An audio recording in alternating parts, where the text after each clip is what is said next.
러시아의 일방적인 침공에 의해 시작된 우크라이나 전쟁.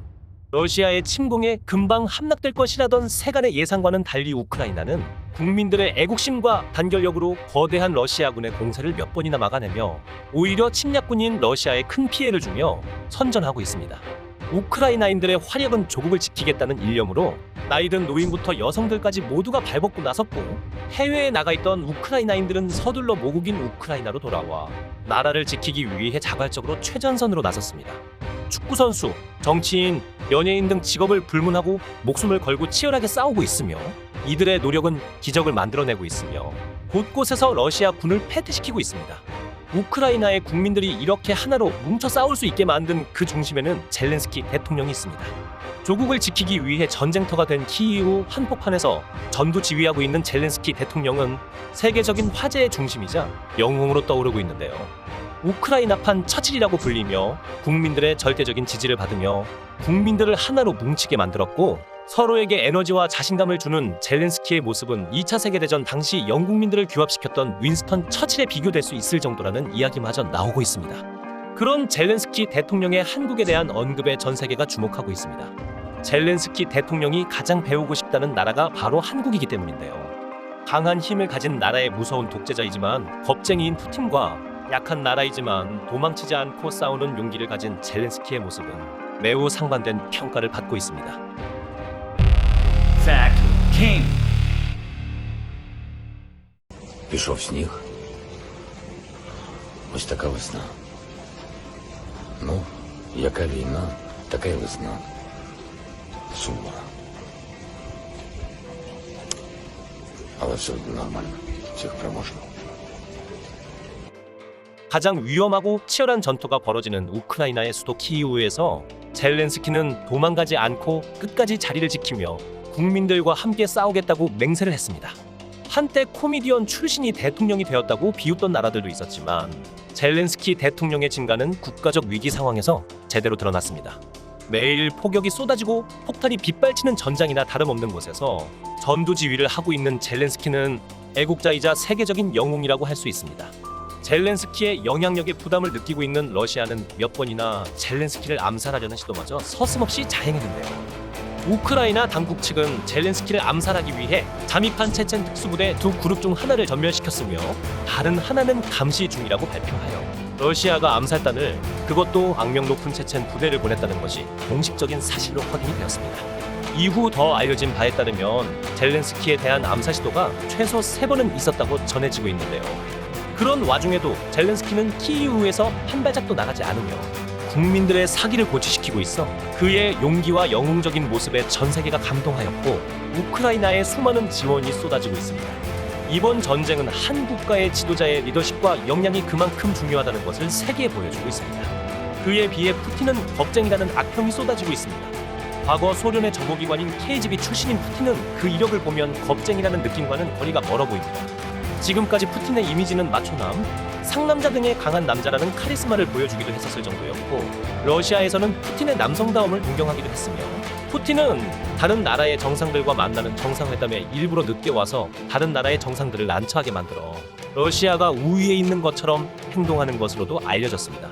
분명 과거에 푸틴은 카리스마가 있는 지도자였고 많은 러시아인들의 지지를 받았지만 오랜 기간 독재를 하였으며 나이를 먹으면서 큰 겁쟁이가 되었다고 평가되고 있습니다. 최근에 푸틴은 코로나의 감염과 자신에 대한 암살이 두려워 다른 사람과 거리를 벌리고 있는 것으로 알려졌습니다. 영국의 언론인 인디펜던트는 푸틴이 극도로 긴 테이블에서 회담을 갖자 온라인에서는 조롱이 쏟아지고 있다는 기사를 통해 푸틴 대통령이 우크라이나 문제를 두고 정부 강요와 회담을 가지면서 또 터무니없이 긴 회의 테이블에 앉아있는 모습이 포착됐다고 보도했습니다. 다른 사람들과의 접촉이 두려워 정상회담조차 거리를 벌리고 있는데요. 프랑스 마크롱 대통령과의 정상회담 당시 두 정상이 이만큼 떨어져 회의를 한 사진은 대화도 안 들리겠다며 전 세계적인 조롱거리가 되고 있습니다. 푸틴은 상남자는커녕 오히려 쫄보였다는 사실이 점점 드러나고 있는데요. 우크라이나 침공을 계기로 푸틴은 사람들과의 접촉을 거의 피하고 있으며 지하 벙커에 숨어서 생활한다는 이야기까지 나오고 있습니다. 그리고 자신의 애인과 가족들을 비밀 기지로 피신시켰다는 이야기도 나오고 있는 것으로 보아 정작 전쟁을 일으킨 당사자가 제일 겁쟁이였다는 것이 속속들이 밝혀지고 있습니다. 애초에 우크라이나 침공은 러시아의 정보부의 잘못된 정보 분석에서 시작되었다는 폭로가 나오고 있습니다. 러시아의 정보기관인 FSB에서 최근 밝혀진 극비 자료에 따르면 러시아가 우크라이나에 침공했을 때 러시아가 이길 수 있는지를 분석해 보고하라는 상부의 지시에 FSB의 요원 중 그 누구도 실제로 러시아가 우크라이나를 침공할 것이라고는 생각하지 않았기 때문에 실무자들은 보고서를 올릴 때 승산이 있다, 충분히 긍정적이다라는 보고서를 써냈고, 그 보고서를 보고 푸틴은 우크라이나 침공을 결정했던 것입니다. 러시아 지도부가 생각했던 전격전은 이미 실패했고 전투에서 승리해도 유지를 위해서는 최소 50만 명의 주둔군이 필요하기 때문에 점령이 불가능하다는 최근의 보고도 나왔습니다. 또한 침공 계획이 너무나 비밀리에 수립이 되어서 경제 부처에 전달이 안 되었기 때문에 경제 제재에 대해서는 그 어떠한 대비도 이루어지지 않은 상태입니다. 러시아의 경제는 세계적인 제재로 순식간에 내려앉았으며 하루에 소모되는 전쟁 비용도 만만치 않아 전쟁이 길어지면 길어질수록 러시아의 경제가 버티지 못할 것이라는 전망도 나오고 있습니다. 제대로 준비도 하지 않고 시작하여 대책 없이 길어진 전쟁으로 인해 러시아군의 사기는 땅바닥을 기고 있습니다. 그에 비해 우크라이나인들의 사기는 하늘을 찌를 듯합니다.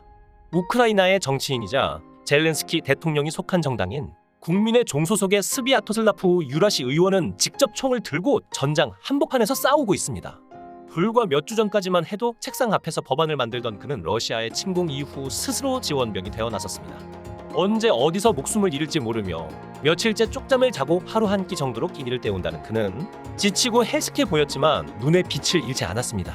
정치인으로서 총을 든 이유에 대해 묻자 그는 동지들과 함께 싸우는 것 외에 다른 선택지가 없었다라며 사회 꼭대기에 있는 지도자부터 평범한 시민들에 이르기까지 모든 사람이 함께 러시아를 몰아내려 안간힘을 쓰고 있다, 우리는 이기고 있다고 강조했습니다. 그는 전쟁터가 된 우크라이나 한복판에서 한국은 우크라이나인들의 희망이라고 전했는데요. 한국은 전쟁의 참상을 이겨내고 세계 최고의 경제, 문화 강국으로 거듭난 놀라운 성공 사례라고 전하며 우리처럼 비극을 겪는 나라도 언젠가 정상에 설 수 있다는 희망이자 본보기라고 전했습니다. 또한 전쟁이 끝난 후 우크라이나를 재건할 때 한국으로부터 많이 배우고 여러 시도를 할 수 있기를 바란다고 전했습니다. 젤렌스키 대통령도 한국을 매우 특별하게 생각하고 있습니다. 볼로디미르 젤렌스키 대통령은 2019년 대통령 선거 1차 투표를 마친 뒤 기자들에게 둘러싸였습니다. 당시 젤렌스키 대통령은 칠러 인사들의 매국행위, 정치권의 부정부패를 바꿀 정치인으로 국민들의 큰 기대를 얻었는데요.